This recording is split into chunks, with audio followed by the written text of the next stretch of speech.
It's April 18th, 1943, and a squadron of P-38s races low over the waves of the Pacific. In the formation, First Lieutenant Rex Barber struggles under the oppressive heat of the cockpit, but he soldiers on, aware that they're on the hunt for the highest profile target of their careers. Admiral Isoroku Yamamoto, the man who orchestrated Pearl Harbor, who flaunted that he'll negotiate peace at the White House. The American squadron presses on, the shore of Bougainville coming into view. Very specific, 1 Betty bomber and 2 flights of 3 Zeros, right here, right at this time. Their plan is simple and calculated. 12 Lightnings are going to climb high and cover them from above. The plan of Operation Vengeance, while remaining P-38s. A 4-man killer group will focus entirely on the bomber with the target.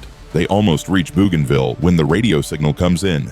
Bogies, 11 o'clock high. As if on cue, an enemy formation emerges between the clouds. 6 Zeros, however, not 1, but 2 Betty bombers. American pilots are taken aback.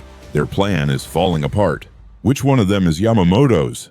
We'll have to take them both. The formation slammed and leaving the 4 chosen to perform the daring charge. Second in command, loyal Chief of Staff, Motome Ugaki.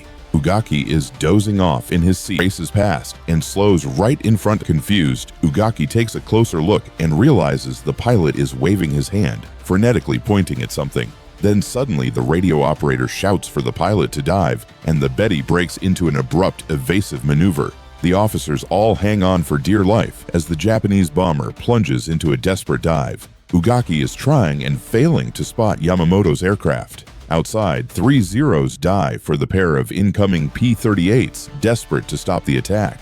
Lamfier breaks formation, climbing to attack the Japanese fighters head-on and leaving Barber to charge in alone. Lamfier opens fire and the Zeros respond in kind, with tracers crisscrossing in the sky. Lamfier is unfazed as low-caliber guns strike him in the wings, the sounds reverberating through the fuselage like hail. He holds the trigger down, unleashing his weapons until the Zeros are forced to pull off from the collision course. Barber, though, carries on, leaving the melee behind. Before him, the 2 Bettys separate in opposite directions. He picks one at random and gives chase. Pick a Betty bomber and attack. But he's not alone. Suddenly, a tracer streaks past just in front of his cockpit.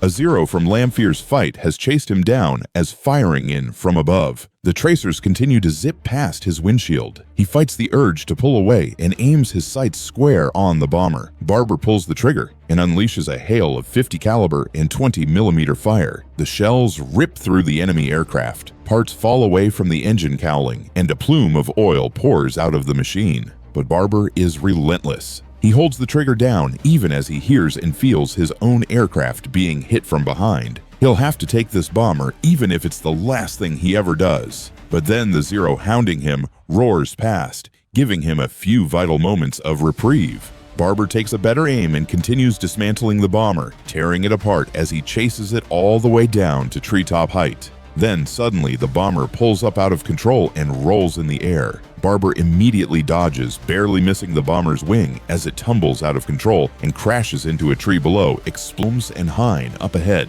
There's hope. He flies towards them, praying for them to see him. To his luck, his prayers are answered. The pair of Lightnings turned straight towards him, charging into the rescue, but muzzle flashes shine on their noses. His heart sinks. Time slows to a crawl as the friendly tracers barrel down straight towards him. He holds his aircraft steady, and the shells streak by all around him.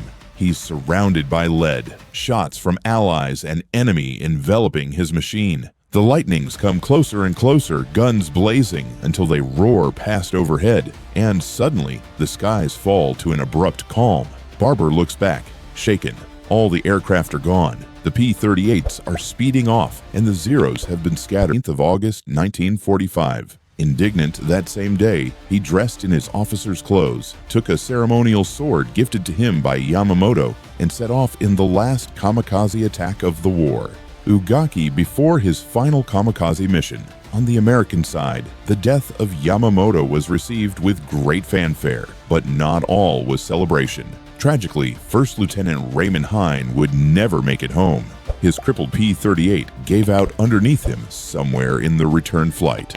Every member of the flight would be given the Navy Cross for their involvement in the attack. Rex Barber would survive the war and return home, passing away on July 26, 2001.